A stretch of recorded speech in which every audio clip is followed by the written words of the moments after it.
Are you wondering about starting over after 60? Have you been through a traumatic experience? Have you lost someone you loved?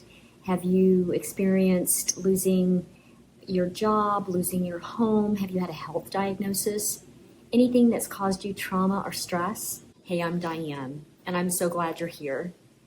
I am starting over. I am starting my second life. At this stage, I felt like it would make sense for me personally to share my story. I want to share it because I think it will be cathartic for me. I also want to share it because if you've experienced any of the things I have, then I want you to know that I understand, that I see you because I've been through them.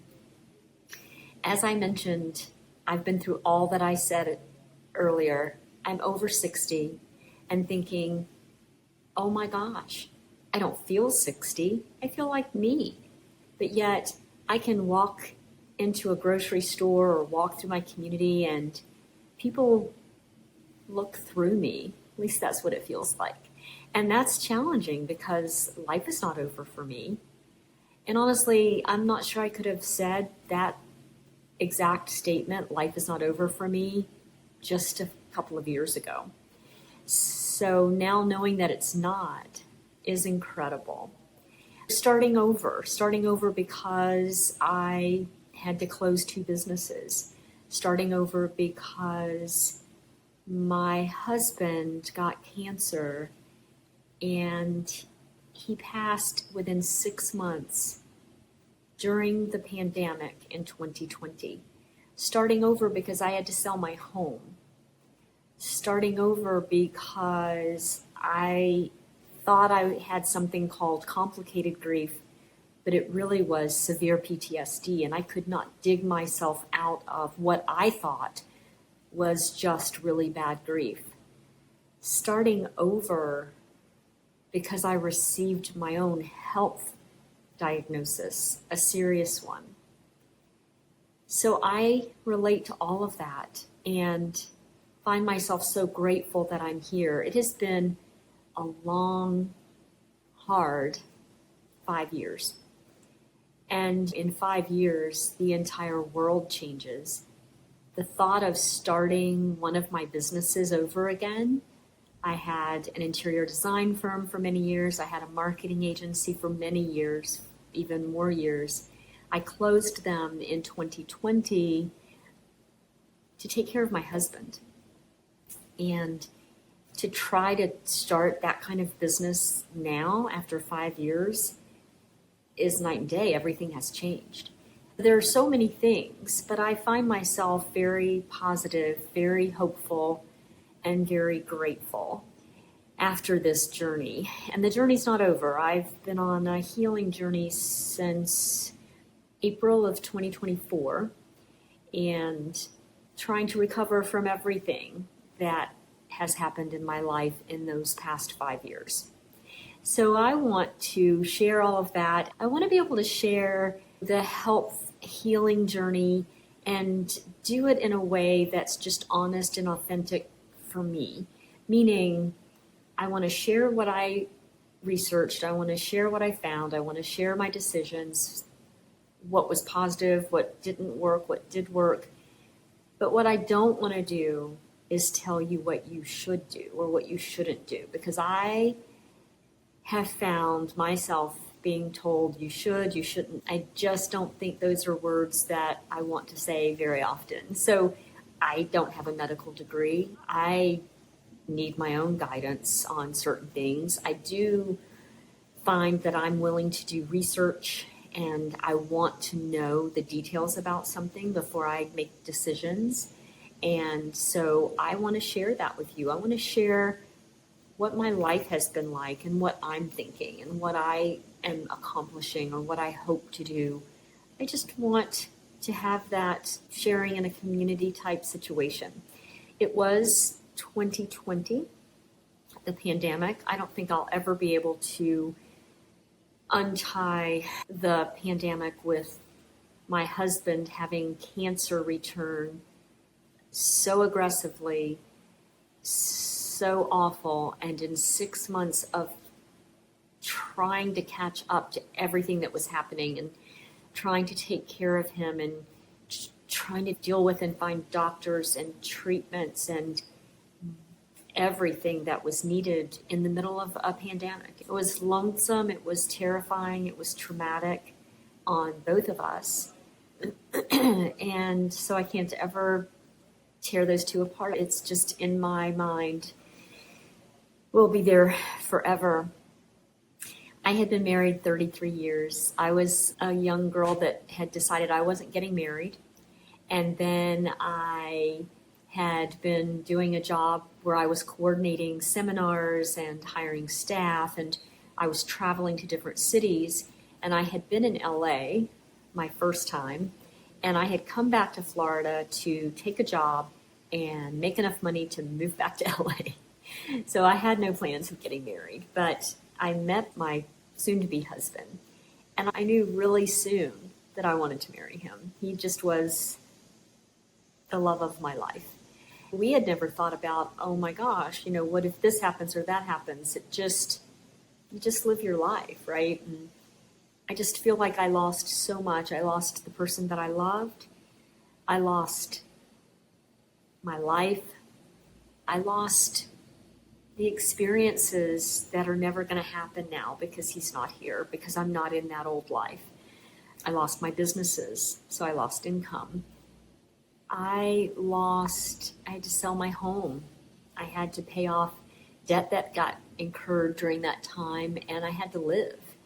So I experienced extreme loss. If I thought it was just grief, that maybe it was pretty bad grief, that's what I thought it was, and I wasn't dealing with it very well at all. I didn't understand why I couldn't have any of the good memories of the time with my husband, because if I did have a memory, it was of some traumatic episode during those 6 months. I mean, you have to understand, it was him and me at home, the two of us. He was very ill. The symptoms were awful. The treatments, few and far between, and when we did have them, they weren't great. I was taking care of him. I was taking care of everything, and we couldn't get a handle on it. We had to make the decision on whether or not we were willing to take him to a hospital if he needed it. He never did. Some things might have been easier if we had gone to a hospital, but remember, during that time, hospitals weren't letting any of family members in. And anyone who had something like cancer and their immune system was basically shut down were going to be very prone to getting the virus. And we weren't willing for the possibility of him ending up alone and dying in the hospital alone. And so we weren't going to a hospital. So there was so much to that part of it. And as I tried to get through the grief, and I remember people that cared about me, people that wanted me to be well and okay. And I think it happens because people want you to be okay and they don't know what to say. But I heard all of the typical things. You should be dating. Why won't you go out? Trying to set me up with people. Why aren't you working? Take any job. Just go work at a clothing store. You need to be working. And I felt such guilt and frustration with myself that I couldn't get my act together. I would try to start a business plan. I couldn't even think of starting the businesses I had already had, but I would try to start something and I just couldn't do it. I remember trying to do a sales job, and I think maybe I was a year and a half out from having lost my husband. And I felt like I was out of my body trying to sit in a sales meeting on a cold call with a potential client. And I remember meeting with this one attorney, and I knew that he was thinking, what is wrong with this woman? And I quit after that because I just knew something's wrong with you. You're not able to do this. So I couldn't work. I was trying so hard. I was exercising. I was trying to eat well. I was trying to sleep well. I was doing affirmations and reading and studying ways to get through grief. I was trying to meditate. had never really meditated, and I was lucky if I got maybe 5 minutes in because I was just trying to sit in silence and silence my mind. But none of that was working. And I started having panic attacks, which I had never experienced before. And that, I think, is what made me say, I think I need to get some help. So I actually ended up seeing 2 therapists. And I had done some research up front and told them that I thought I might have something called complicated grief, which is basically a mild form of PTSD during grieving. And they kind of both brushed it off and moved forward.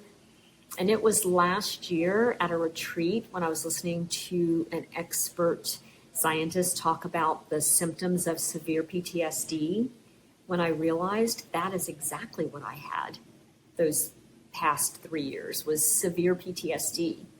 And wishing I had known that so that maybe there had been some more aggressive type of treatment for me to get through it. So this has been, a reboot, a starting over, and having to really examine myself and my life and the trauma and all of it. And I didn't really know if I was ever going to be able to deal with the trauma because I couldn't even have those really amazing memories of my husband and the time that we had together. It was so confusing. I remember just trying so hard. And then I made the decision to move from my hometown because, again, there were just so many really sad memories for me. And I moved to a town about an hour away and decided that 2024 was the year I was going to create that business plan and start a new business. I was going to focus on that because I knew that I didn't have the means to take care of myself forever. And if I didn't get going financially, that there was no one backing me up. When you're an entrepreneur, even when you're doing well, it's great to know that your spouse is there to back you up if you do have a slow period or something happens. Well, I have no one to back me up now. So that was the goal, the plan for 2024. That got interrupted because I received a breast cancer diagnosis in, I think it was April, the same week that my father, who was 88, was diagnosed with cancer. And that kind of shut me down. I was terrified.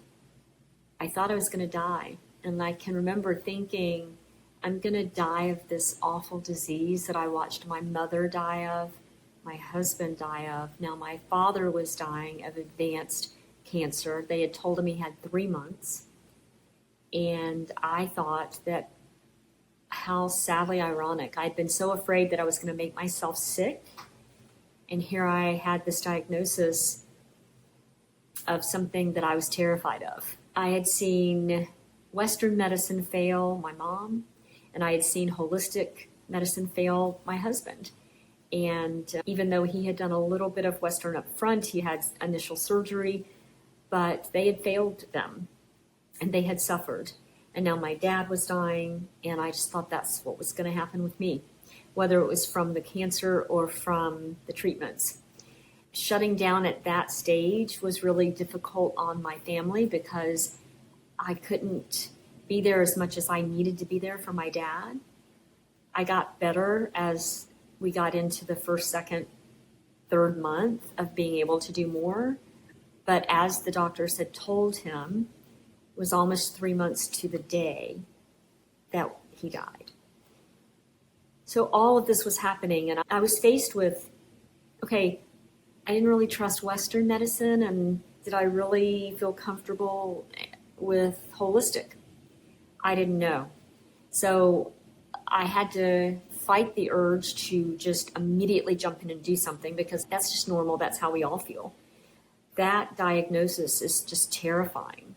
And I had to just stop and think and be with my thoughts and do a lot of research. So the diagnosis was DCIS, which is ductal carcinoma in situ.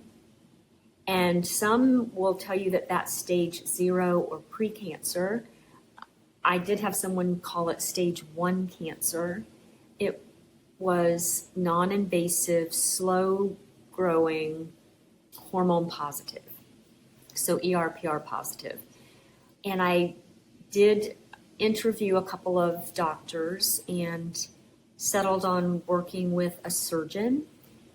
I like her a lot, and I will talk further as we get into this about the treatment protocol on the Western medicine end. And I listened to all of that and I did the research, and I just felt like I wasn't prepared to do it. It's not as simple as when you change your diet to lose weight. It's very specific and intentional. You get rid of everything that you're ingesting and putting into your body that is not good for you. And you basically, I use the term overdose your body with the nutrients and the chemicals and the ingredients that your body needs, that support to heal. So we had done that with my husband, and for 2 years, he had recovered extremely well. Honestly, he was never really sick. After the surgery, he recovered quickly, and we went into a homeopathic natural treatment plan. It included the diet, and we juiced, and he took a lot of supplements daily, and he did a lot of different treatment protocols. So I knew that he had done all of that. And then in the end, even though the last PET scan had showed he was clear, the cancer had come back and spread, and it was awful. So it hadn't worked for him. I don't think anything is 100%. But when you're faced with having to decide which path, because sometimes they don't intersect well, and sometimes doctors don't want to work with you if you're doing one or the other. So it was a big decision. But I knew if I was going to go that route that I couldn't just do the diet. I believed in the diet. I was already eating healthy, but in terms of going to this extreme, I needed to do this diet. And the diet was, so I followed initially a guy named Chris Wark, W-A-R-K, and he talks about eating, he's very specific, and he talks about why you're eating certain things, but it's basically raw, everything organic, raw vegetables, raw fruit, and doing that for a period of time. And then eventually you go into a kind of a maintenance plan where you're letting in more foods, but you're cutting back on the acidity, you're cutting back on the inflammation, you're getting rid of any processed foods. You're not eating meat, you're not eating dairy, you're not even eating grains per se at that point. You're eating, I could never eat completely raw all the time. When I started, about a week into it, I got really sick. I think because I wasn't eating enough. So there are some options, like I would bake for about 15 minutes my vegetables. You don't want to cook them so much that you cook all the nutrients out. What he would do is he would eat, he called it his big salad, and it was huge. It had everything in it, from raw broccoli, greens, onions, garlic, carrots, celery, even sauerkraut, and avocado, and it had all of it in it. So I didn't eat it raw, but I ate it slightly cooked. And then juicing was a big part. And I had done a lot of juicing for my husband, a lot of juicing. And I thought, ironically, here I am again. I'm doing some of the familiar things. So it was a little traumatic, but I've actually grown to really love the juice, because you juice and you drink it throughout the day. So you're not getting the fiber from the vegetables, but you're getting all of the nutrients and the polyphenols and the things that are really going to help your immune system and help your body in general heal. You don't ingest them and then they last for 2 days. You ingest them, helps your body at the time, your body takes it in, and then it's gone. So the idea is to drink juice throughout the day. So that's part of my daily routine, is juicing. And then I modified it a little bit for myself. So I knew that diet was something I needed to do and wanted to do, but I knew that I had to do more. I just knew I had to do more. It gets confusing when you start looking at, because there are so many claims and people talking about healing. And I think you have to make your own choices wisely and do as much research as you can, down to looking at studies that are cited to make sure that it really does fit with what you believe. And if you feel comfortable, because half the battle is believing 1000% in what you're doing. And so I remember thinking, I remembered watching this documentary called Heal on Gaia and Netflix. I'm not sure which one I saw it on, but it was Kelly Noonan Gore's, and she had interviewed people that had shared amazing information. And the main person that had stuck in my mind was he was a chiropractor at the time, and he had been in I think it was a triathlon. He was in the biking portion, and he had got hit by a car, and it was a bad injury, a bad accident. His spine was broken in several places, and they wanted to put the rod all the way down his spine to do the surgery, and he decided against it. And of course, they thought he was crazy because they said he wasn't going to probably walk again. Like, he was going to have a lot of issues. And so he decided not to do it. And his story was that he felt there was an innate intelligence in the body, and that if he was able to communicate exactly what he wanted, which was for his spine to be repaired and healed, that his body could do it. So he set about trying to do it by rebuilding, I guess, bone by bone, the entire spinal column, and dealt with what all of us would deal with, which was those thoughts that come into your mind. Am I going to be paralyzed? Am I going to be in a wheelchair the rest of my life? Do I need to sell my home? Do I need to sell my business? He had all those kinds of fears. His frustration was that he expected himself to get through the entire rebuilding thought process without another thought coming into his head. So after several weeks, when he was able to finally do that, and he could do it more and more, it was just a matter of another few weeks before his spine was completely healed, and he was through that terrible injury and process and back to life as normal. And I couldn't remember his name, but I wanted to know more about what he had done. And all I had to do was start searching that story. And I discovered that it was Joe Dispenza. And I had no idea that he was teaching others about what he had learned and about the power of the mind and just so much more.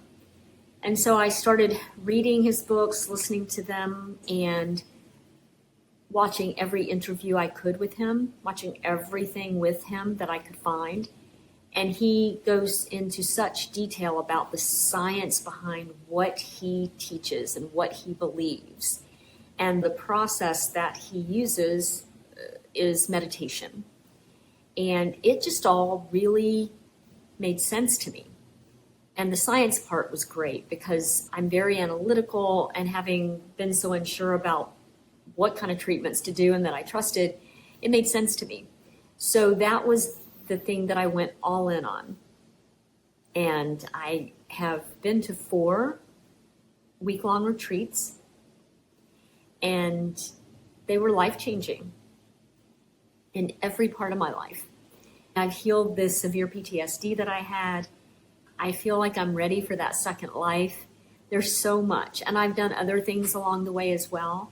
So I have a lot to share with everybody. I think one of the things that's missing for me is community. It's necessary, and I know it is. And I have those times. I don't mind being alone with myself. I've always been comfortable with myself, but I've been alone now for 5 years. I need community. So that is something I'm aware of, but so there's a lot going on in my life, even though I was going to say, sometimes I think that my life is very small. I guess in some ways it has been, but in other ways there are huge things happening. My goal here is to be able to come on and share with you all of those kinds of things, whether it's the books I'm reading, the meditations I'm doing, what that is all about, the journey, the good, the bad, all of it. So that's my plan. I hope that you will subscribe to my channel and come back and visit with me. I've wanted to do this for a while and I just didn't feel strong enough to do it because I was all in on healing and that was my focus. But I am ready to do this. I'm excited to do it. Thank you for listening to my initial video telling you what it's all about. And I hope that I will see you in my next video. Have a wonderful day.